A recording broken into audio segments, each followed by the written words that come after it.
Assalamualaikum warahmatullahi wabarakatuh. Alhamdulillah, jumpa lagi kita anak-anak. Okey, hari ini kita berada di taman. Minda kita tenang, perasaan kita tenang. Okey, kita cuba habiskan karangan kita. Okey, anak-anak yang dikasih ini. Cuba tengok, berbalik pada soalan. Ini soalan kita. Yang latest baru ni, cikgu dah ajar pendahuluan. Pendahuluan. Dah siap pendahuluan. Isi 3 pun dah siap. Tinggal 1 lagi. Kepala dah siap, badan isi dah siap, tinggal kaki kesimpulan. Okey, kesimpulan senang je kesimpulan. Okey, ready? Are you ready? Okey. Untuk kesimpulan, cikgu akan ajar anak-anak sebanyak 4 ayat saja. 4 ayat aja. Tak payah banyak-banyak lah. Tak pendek-pendek aja. Pendek tapi mantap. Ayat-ayat tersebut ya. Ayat pertama, ayat cadangan. Ayat cadangan. Kedua, harapan. Ketiga, kita masukkan ayat pendapat. Dan keempat, kita masukkan sedikit peribahasa. 4 ayat aja. Cukuplah 4 ayat. Ya? Dan di karangan kita siap. Okay. Kalau buat panjang-panjang pun tak siap, tak guna juga. Okey. Untuk kesimpulan, cuba tengok. Ini kesimpulan kita. Ini kesimpulan kita. So, ada berapa tempat kosong tu? Yes, ada 1 tempat kosong. Kita masukkan 1 tempat kosong je. Tempat kosong tu kita nak tulis apa? Yes, kita tulis tema tersirat. Okey. Macam mana nak buat tema tersirat? Tak tahu kan? Tak pun tak tahu. Cikgu ajar. Memang tugas saya ajar awak. Saya cikgu, tugasnya mengajar awak. Awak belajar, tugas awak belajar. Okey. Jom kita baca. Kesimpulannya tu penanda wacana. Tapi kalau anak-anak rasa nak tukar lah, tak best lah guna kesimpulannya, boleh? Anak tukar je apa-apa penanda wacana yang anak-anak rasa sesuai. Okey, contohnya awak ambil, boleh ambil konklusinya, bukan kerusi, konklusi. Konklusinya boleh, didaksinya pun boleh, intiharnya boleh, tuntasnya boleh, natijahnya boleh. Kalau nak panjang pun boleh juga. Sebagai penutup wacana, amboi sedapnya. Ataupun sebagai penghias akhir bicara. Okey, bagus. Ataupun sebelum mengakhiri wacana ini, amboi, macam-macam kita boleh gunakan sebagai kita punya penanda-penanda wacana. Okey, nanti saya akan bagi senarai-senarai untuk penanda-penanda wacana. Okey, berbalik pada kesimpulan tadi. Okey, kesimpulannya, semua pihak haruslah berganding bahu bersama-sama dengan pihak kerajaan bagi menangani isu ini, agar hasrat kerajaan untuk masukkan tema tersirat. Untuk masukkan tema tersirat and then dapat direalisasikan. Itu ayat pertama.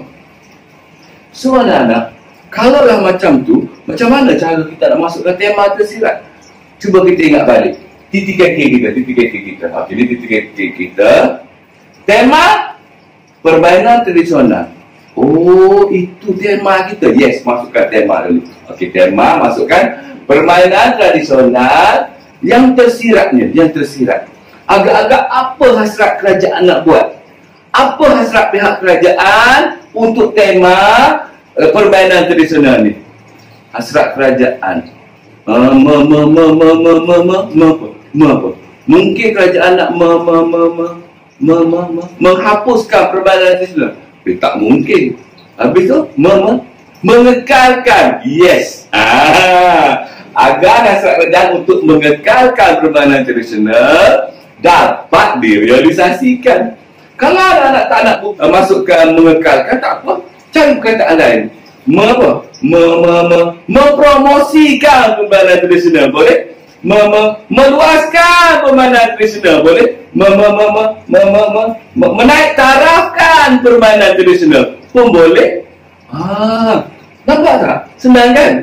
Itulah cikgu masukkan dengan tema tersirat. Ingat apa hasrat kerajaan nak buat terhadap tema karangan kita tu. Faham? Okey, bagus. Apa dah kita bagi banyak lagi latihan. Sekarang kita pergi pula anak-anak untuk ayat yang kedua. Di ayat pertama ni kita masukkan tema tersirat kan. Okey, ayat kedua senang aja. Pada pendapat saya, kalau tak nak pada pendapat saya, boleh tukar. Pada hemat saya, boleh. Pada pandangan saya pun boleh. Okey, saya gunakan di sini pada hemat saya. Pada hemat saya, sinergi daripada semua pihak. Sinergi. Apa sinergi? Sinergi itu bukan gergaji. Sinergi itu kerjasama. Sinergi itu kerjasama. Okey. Sinergi daripada semua pihak merupakan kunci kepada kejayaan dan pembangunan sesebuah negara. Ayat kedua. Dan ayat ketiga, masukkan sedikit peribahasa. Sesungguhnya, guna sesungguhnya. Kenapa guna peranda wacana sesungguhnya?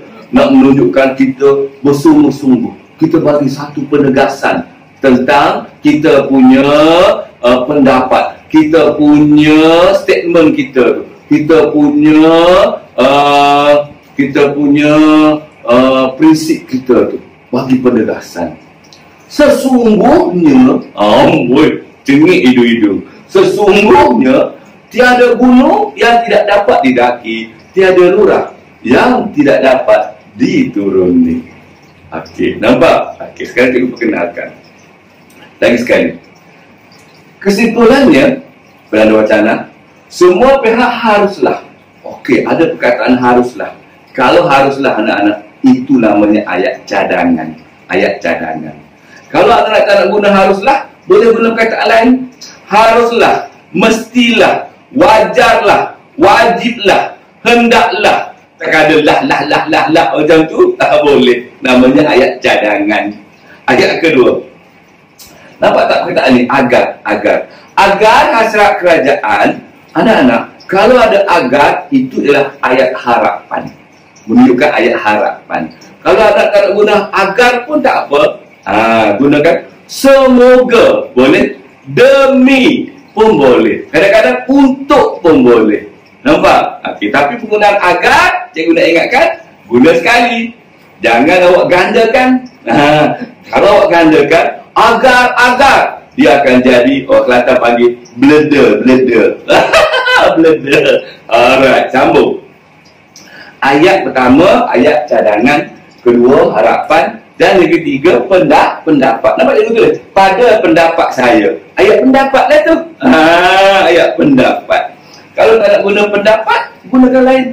Pada hemat saya, pada pandangan saya pun boleh. Okay? Dan kita akhiri dengan kita punya peribahasa. So anak-anak, alahai, dapat ke 3 ayat aja.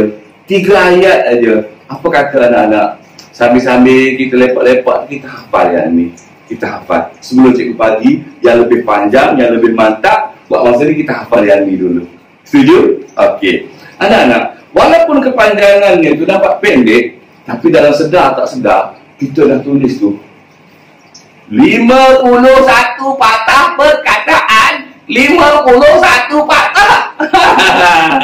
3 minit aja boleh siap. Sekiranya kita hafal yang itu. Okey, faham? Okey, senang kan? So anak-anak, dengan video yang kelima ni cikgu dah jelaskan 3 isi, 1 pendahuluan, dan hari ini 1 kesimpulan. Dah siap 1 karangan untuk karangan A yang cikgu bagi tu, iaitu faedah menyertai permainan tradisional. Beres? Okey, sekarang bersama-sama dengan cikgu nak bagi 1 lagi hadiah hari ini. Okey, tunggu. Anak-anak, ini upahnya, upah belajar tadi. Okey, bersama-sama dengan cikgu. Okey, cikgu nak pesan sini. Kita ni anak-anak, semua orang sayangkan anak-anak. Okey, mak sayang, abah sayang, cikgu pun sayang pada anak-anak. Okey, manakah semua orang sayang pada kita, kita pun kena sayang pada diri kita sendiri. Macam mana cara nak sayang diri sendiri? Kena berjaya dalam pelajaran, berjaya dalam kehidupan. Okey, untuk itu terimalah baik-baik sayang. Jangan kecam. Okey.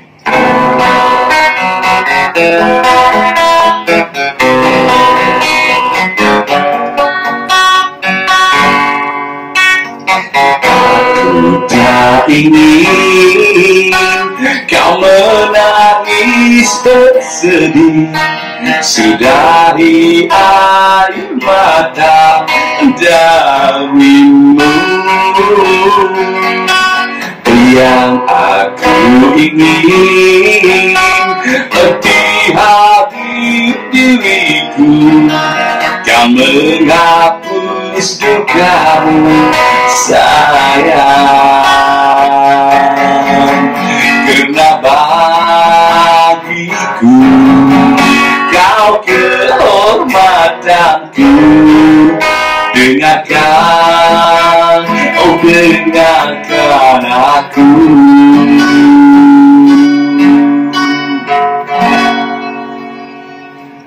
Hanya satu pintaku untukmu dan hidupmu. Baik-baik sayang, ada aku untukmu. Hanya satu pintaku di siang dan malammu. Baik-baik sayang, karena aku untukmu. Untukmu.